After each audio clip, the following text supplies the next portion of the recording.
Hello, everyone. Welcome to our Masterclass series. I am your host, Nyah Handfield. I am class of 2020 Nyah Fellow. We traveled to Ghana. I currently attend Spelman College. I study psychology with a minor in French, and I have the pleasure of interviewing our guest.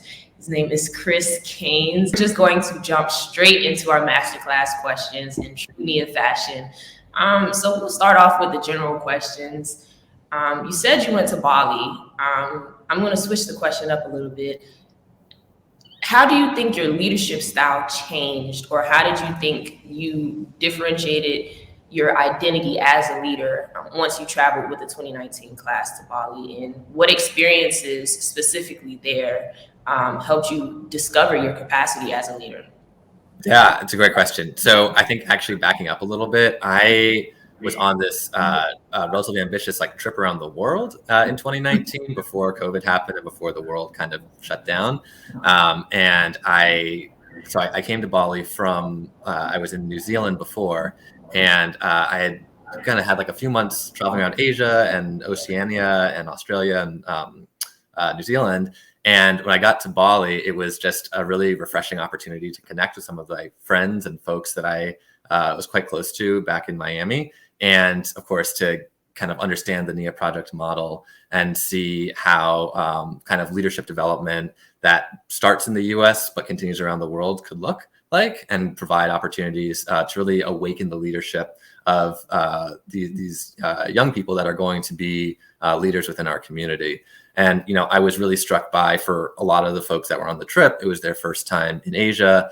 For a lot of them, it was their first time out of the country. And to see and watch them blossom in a different cultural environment, and kind of both pull from their experiences in the US and bring them to this international context, but then also be enriched by the experience around them, and bring that back to the US eventually, was just really eye-opening and wonderful to be a part of. I think there was a lot of different kinds of stretching of leaning into environments that were a little bit different or unfamiliar perhaps. But I think it was an awesome experience for everybody involved. And I count myself along with the fellows. Awesome. And you talked about being on a kind of a world trip tour prior to the fellowship with the fellows in 2019. So as a leader of color, what did you feel before and after your trip of Bali? A lot of times we struggle with imposter syndrome, going out of places, becoming leaders in areas that we're not familiar with. How did you overcome that, and how?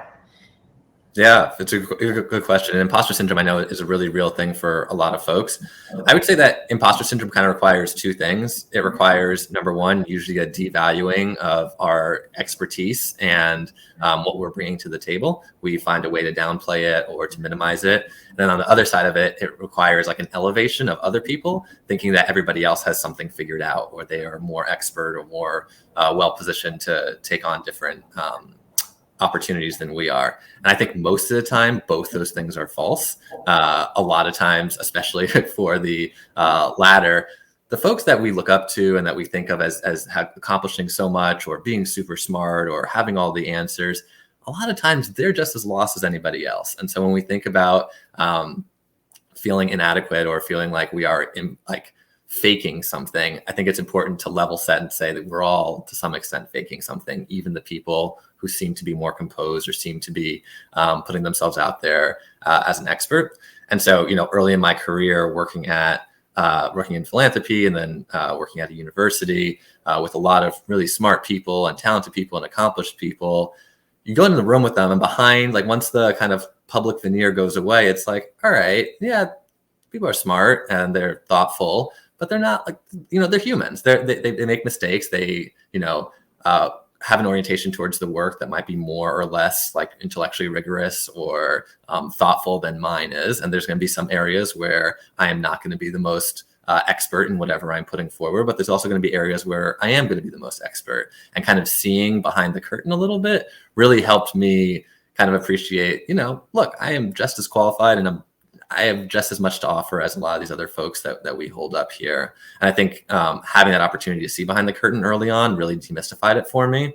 And one thing I'm really excited through the Nyah project is the opportunity to connect with leaders and to kind of humanize people in a way that I think makes it easier to approach and easier to see yourself, for the fellows to see themselves in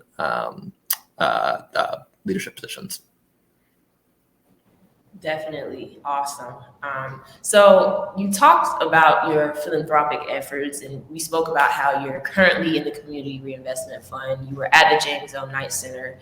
Can you talk about, because we know, that's a lot of big names, that's a lot of impact. How did you get into that? I mean, what was your calling, or how did you feel that you moved into that space of philanthropy? Yeah, that's a good question. And this is where I think there's like a way to have some kind of like really thoughtful, like well-rehearsed like arc that feels more obvious in retrospect. But quite frankly, I cold applied to to be an intern at the Knight Foundation a few years ago. And I had never been to South Florida before. I wrote a cover letter. I was like, I want to intern. I'm interested, generally speaking, in philanthropy. I want to understand how foundations work. I had worked some for direct service nonprofits that relied on the funding of foundations. And so I just kind of took a shot in the dark. I got an internship. I was fortunate enough to get a full-time position afterwards. And it was just a really kind of stars aligning moment where the opportunity presented itself to start a career there. But I think what drew me and what continues to draw me and animate my desire to be in social impact spaces is just this idea that I feel exceptionally fortunate to have had the opportunities in life that I've had. And I think that there's no reason why everybody shouldn't be working to expand those opportunities to as many people as possible. And it's something that I've made kind of a core tenet of my career, both personally and professionally. And so when I think about any other career I could possibly do, I can't see myself doing anything different. I could see myself maybe approaching some of these issues of inclusion or of community development in different angles, whether it's economic or cultural or whatever. But in terms of what like my core animating belief is around this idea that everybody should have the opportunity that I feel like I have been afforded in life. I think the word of the day is amazing, but you're completely put together, and I definitely agree that philanthropy is definitely for you. I can see it, I hear it in your voice. So we're going to switch gears a little bit, and I know you talked about, that was a phenomenal answer, especially the realistic, just applying. Sometimes it is just your abilities, and I think that definitely resonates. But can we talk about how you felt that you're able to translate, because you did tell us you moved from the Knight Center into the Reinvestment Fund, and coupled with your experience going abroad, to countries that may not be as fortunate to experience economic growth or impact that we have here in America. So how are you able to translate those skills both abroad and into your current atmosphere of work? That's a good question. So I would start by saying that I really feel like personally, I locate myself in between a lot of different communities and a lot of different kinds of stakeholders. Half my family is not from this country. Half my family is from this country. My mom's white. My dad's Black. I grew up in a relatively middle-class community, but had a lot of friends from throughout the socioeconomic spectrum. And so I've always felt myself to be a little bit of like a cultural translator and code switcher between a lot of different of the like kind of fissures that separate us in this country, especially. And so when I think about my ability to kind of go from being on the funder side of things to now being on the recipient of funding, when I think about trying to connect with folks who are maybe for the first time, especially in the last couple of years, grappling with a little bit more of an acute realization that America hasn't worked so well historically for a lot of different kinds of folks.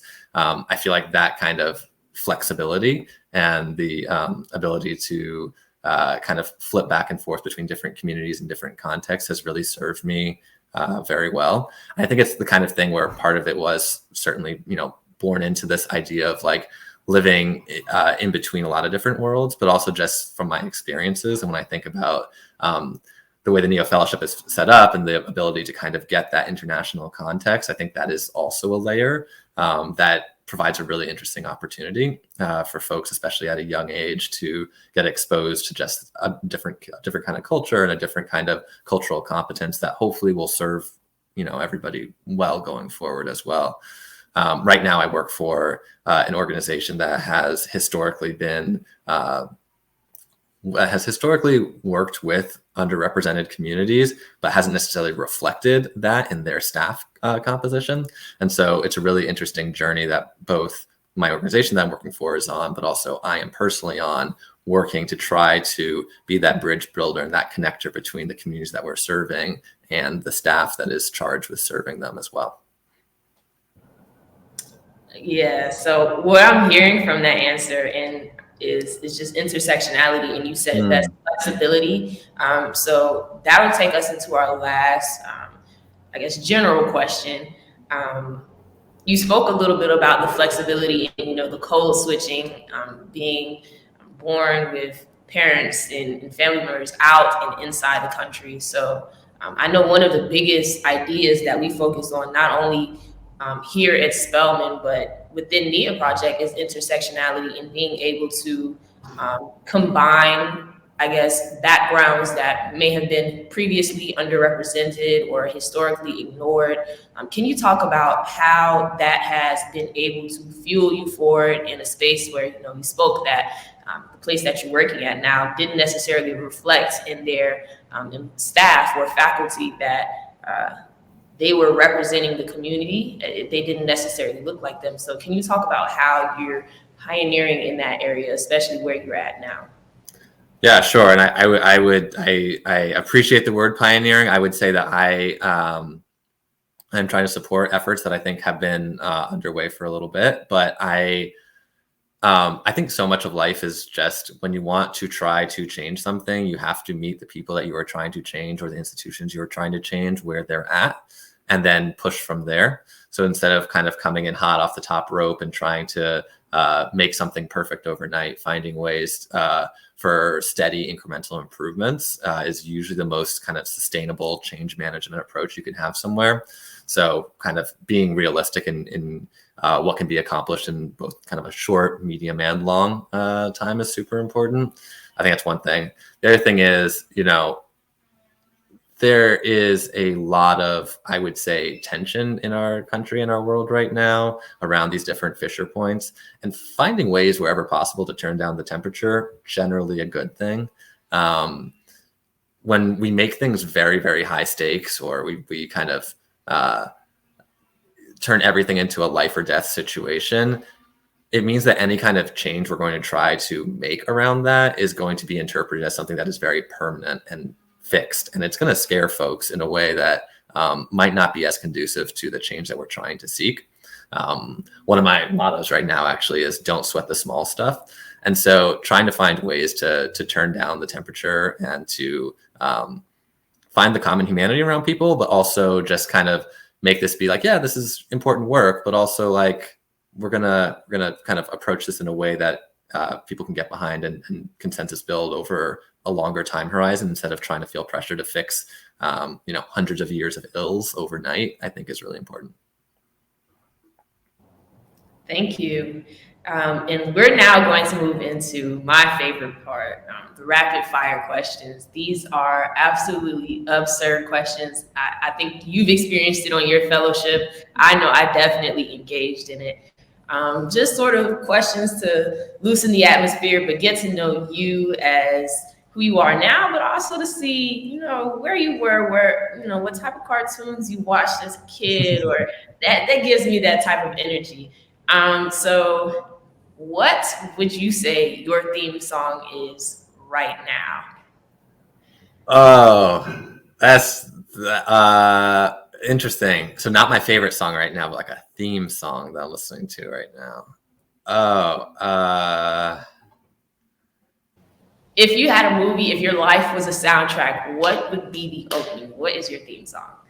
Oh man, this is such a good question, and it's rapid fire, and I'm just like, I wish so I'm a huge Drake fan. Drake has been my number one most listened to artist on Spotify since I got Spotify like many years ago. We're up to like 9 years now of Drake, and gosh, it's tough because the sentiment is not necessarily where I am in life, but Mob Ties from his Scorpion album is just like, it's a bop, it's underrated, and it's just good. It's just good. It's a good hype, like motivational me versus the world song.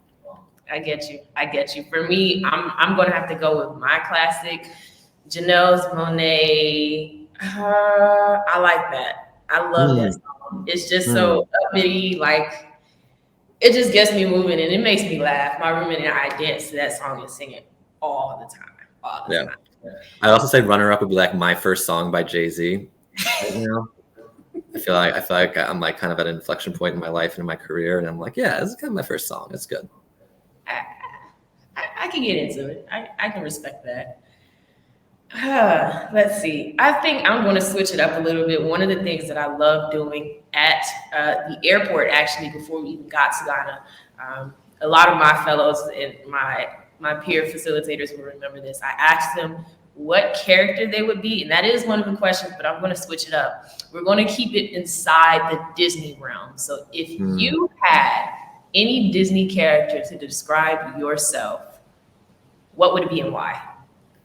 Gosh, so this is where like I have to out myself. So my my family was not a Disney family. We were not allowed to watch Disney, so I have absolutely zero references for Disney. Marvel is in Disney. Marvel is in Disney. So this is just terrible. I don't watch movies and I don't watch Disney, and it's a cultural blind spot. I think we all have them in life, and like it just never appealed to me. I will say I have a very specific answer for like what actor I want to play in my like future biopic in 50 years. I want it to be Jabuki Young White. We were born the same year. His parents are Jamaican, and like I think he's hilarious, and I think we have a lot in common. So I will take your question and not answer it, but answer a different question if that works. That is completely understandable. I will answer the question. I would definitely say, I think one of the things that I said was a puppet master. So kind of like Giuseppe Pinocchio's puppet master. I love orchestrating things. And instead of like, I would hear other people's responses and be like, that's not your character, and reassign them. So that's definitely something I love to do. It's extremely fun. Let's see. I want to kind of make it philosophic, but keep it fun. What is the most fun piece of advice that you received? Most fun piece of advice I've ever received. Like, they're just not that smart. Like, and this is where like I just no shade at anybody or anything or any former employers, but like these things that we hold up and like we venerate, like there's this false idea in this country about like meritocracy and like the idea that anybody who has any power or any money or any influence is somehow inherently better than other people or smarter than other people. And it's like, no, not usually. There's maybe a small correlation, but they're just not that smart. They're not that thoughtful. And by they, I mean like kind of any ruling power or governing power, especially something that seeks to keep people who traditionally don't have power powerless. But they're just not that smart or that interesting.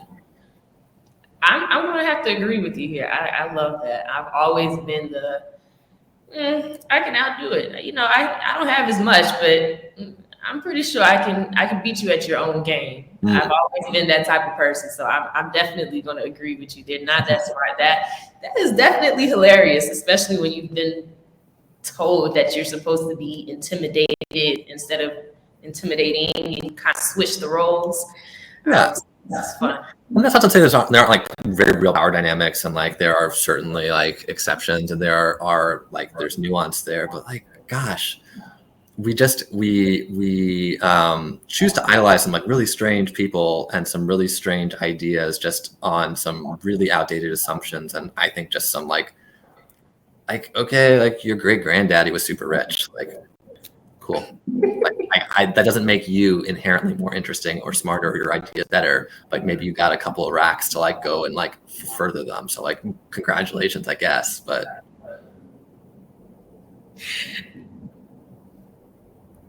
I completely understand. I think we're here on that. So we will hit our last rapid fire question before we wrap. So during the quarantine, what is one thing that you watched or you read or you listened to, podcast, book series, show, movie that you binge watched for the first 6 months? Only for the first 6 months? But I know the first 6 months was the most harrowing time. Nobody knew what was going on. I had a chaotic start to the pandemic. I was in Argentina in March, and I was down by like the bottom of Argentina, down by Antarctica. I got stuck down there for a while. So I was hanging out in a hotel for a minute, and I eventually got repatriated back to the US. But I would say like during that kind of first stretch of the pandemic, like I don't want to say I started watching things I don't usually watch. Like Love is Blind. Like I'm not a reality TV person at all. I don't know what it was. Netflix had just introduced the button where you can watch the things at like 1.25 and 1.5 speed. And I'm just like, I have some things to work through with my therapist, but I like consuming a lot of content really quickly. So I just put that thing on 1.5 and just like hours and hours of content. So I would say Love is Blind. I definitely watched Love is Blind. I love Cameron and Lauren. Yes. At the speeds, and I love their dog. And I cannot believe that Barrett is still with that woman. Is it Barrett and Ashley? I thought for sure that I was like, there's no way that's gonna last. And now it's like 3 years. I'm still not convinced it's real. I kind of feel like that they're putting on for some stuff. Like it just the math wasn't mathing, I didn't think so either. In the reunion episode when they came back and he had the birthday, it's hard. It's hard to believe. Did you have a favorite couple from season 2? I did not watch season 2 because I heard that some people were coming back. There was an issue. By that time, the pandemic, it was in the second straight. I was back in school, so. No, that's good. That sounds healthy. But I will say I did start watching a lot of anime, and that's not something I normally watch. So definitely, I'm not a reality TV person either. TVs were rarely on in my house. We were very avid book readers. Yep. But it was definitely fun. It was almost like a second life or a secret life during that first leg of the pandemic, doing things you've never done before. But that is our time, Mr. Chris Caines. I want to thank you so much for spending this morning with me, answering these questions with this masterclass. Thank you for your experience and your wisdom thus far. Any last words before we close it out? No, I'm always available to anybody. Anybody who's a friend of Nyah Project or a participant in the Nyah Project or an applicant for Nyah Project is a friend of mine. And if I could ever be helpful, please don't hesitate to reach out. I'm on Twitter. I'm on LinkedIn. Maybe we could share them in the episode notes. But I'd love to connect anytime. Absolutely, absolutely. Well, thank you all for watching, and thank you for joining us